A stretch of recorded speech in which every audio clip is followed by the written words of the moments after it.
It's Clay Trader, and this will be a video chart on ticker symbol PLX. We will take a look at the 30-minute time frame.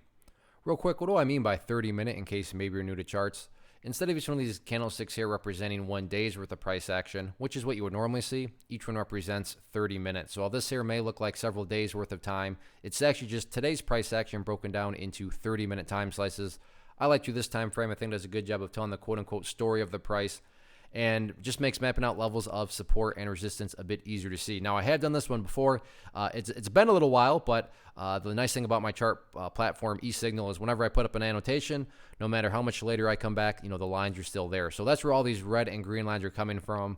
And the first thing I'm going to do is a little house cleaning. So I'm going to go ahead and get rid of these lines down here. Yes, they still pertain to the chart. They're just not relevant. And from a presentation standpoint, I don't want to have a million lines everywhere that can cause clutter and confusion. So just want to try to keep this as clean as possible. So the first update, though, that needs to be made comes from a foundational principle in charting, and that states when levels of resistance are broken and closed above, you want to see them act as support. So for those of you that remember the last video I did, hopefully you remember me talking about 47 cents as resistance.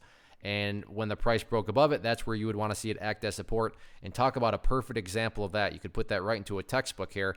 Was resistance, price broke above it, and then check out how it acted as support. So yeah, 47 cents has been confirmed as support, and going forward, you definitely ideally want to see the price stay up above the green line there. From more so the big picture perspective, and the very easy way to measure the health of the current move right now, it's all about that purple line there, which is the 50-period simple moving average, meaning as long as the price is above that purple line and stays up above that purple line, then the bulls are in full control, full health, however you can best visualize that, no questions asked.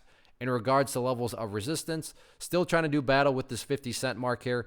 Temporarily broke above it this morning, yes, but in order for it to be a true break, the price has to be able to maintain above it, and maintaining above it couldn't quite do it as the price did fall back below it. And then you can see right there during the final 30 minutes, try to get up above it, couldn't quite do it. So 50 cents is going to be that shorter term area of resistance if the bulls can fight up through there. The next key battleground is where the party ultimately stopped today, right up there at 51.5 cents. So all in all, though, very, very nice day. And as long as the price keeps on putting in these higher lows like it's been doing, long-term chart's going to take care of itself.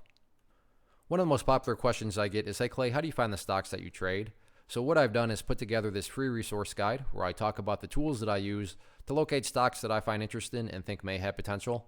So if that sounds like something that could add value to you as a trader, then by all means, click right here to get access to the guide. The guide itself is very short and to the point, and like I say, it is free. Thanks for watching. Have a good one.